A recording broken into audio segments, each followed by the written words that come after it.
Magandang balita mga kaibigan, nasa It's Showtime si Maymay Entrata mamaya para sa kanyang opening number production po mga kaibigan.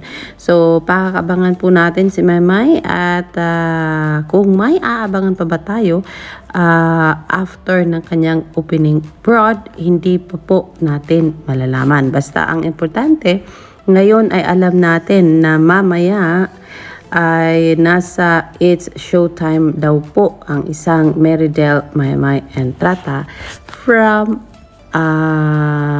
galing po yan kay Helen de Guzman mga kaibigan. So yes, that's the latest on Meridel Maymay Entrata. Marami man ang nadismaya pero mas marami ang pumuprotekta sa isang Maymay Entrata pagkatapos nagsilabasan itong mga post about Meridel Maymay Entrata.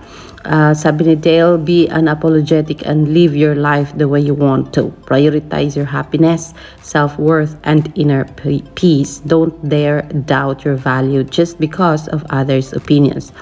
Your true fans will always have your back, Maymay Entrata. And yes, sabi ng iba, parang sabi nila, paanong mapanood sa It's Showtime si Maymay kung nasa Korea ito kasama ang boyfriend? Hindi ko po alam mga kaibigan.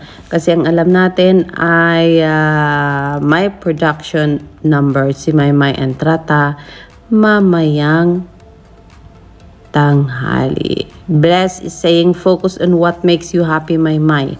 Hindi ka daw talaga iiwanan ng iyong mga fans. Your true fans will likely appreciate your authenticity. Don't waste time trying to please everyone, as some people will always find fault no matter what you do. Samantala mga kaibigan, Maymay Entrata and Joaquin Enriquez ay hanggang sa ngayon nasa headlines pa rin po ng mga balita here, there, and everywhere sa social media. Pero may isang bagay tayong gusto nating i-share sa inyo.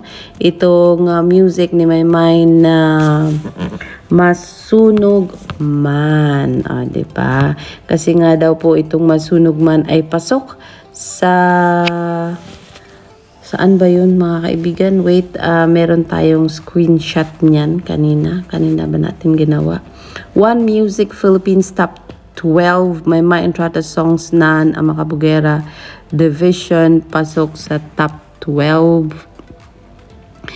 Published January 27, 2026. Aba, One Music Philippines pala ang may post niyan mga kaibigan. So we will dig into that later, syempre. At for the meantime, yan po muna ang ating pa-update kay Maymay. I will see you later for more. See you sa It's Showtime mamayang tanghali. Gandang umaga.